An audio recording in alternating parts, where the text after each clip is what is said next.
Welcome. Today, we're diving deep into Unit CC5, working in a person-centered way. What does it really mean, and why is it vital in healthcare? Let's explore together.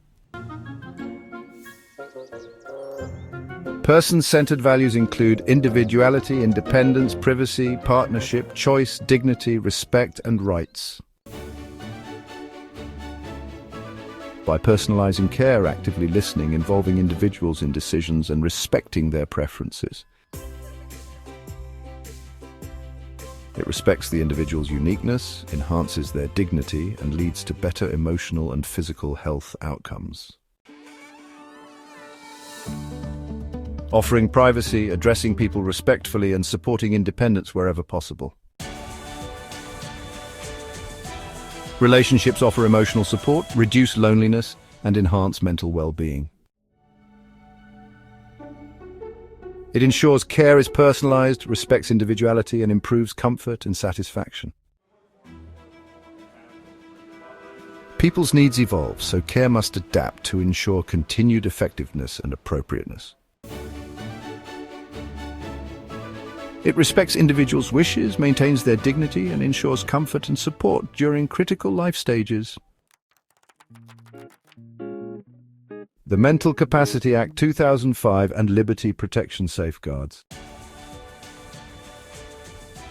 Capacity is the ability to make and understand decisions when they need to be made.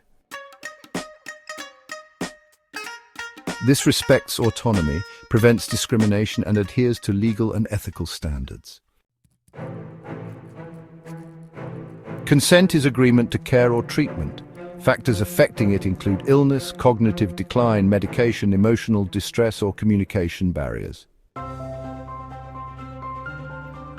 Assessments occur when capacity is in question. Advanced statements ensure future care respects the individual's wishes. Ensuring comfort for those with restricted mobility is crucial. Recognizing signs of distress, such as physical pain, sadness, anxiety, or anger, is equally important. To minimize discomfort, consider repositioning, medication, or environmental adjustments. Always report concerns using the correct procedures and document them clearly. A positive identity boosts emotional, spiritual, and overall health. Demonstrations show carers providing empathy, respectful communication, active listening, and supporting hobbies or interests. Report any concerns using established communication channels effectively. Practical demonstrations highlight carers supporting personal choices, promoting independence, and respecting individual needs. These actions clearly display all person-centered values in practice.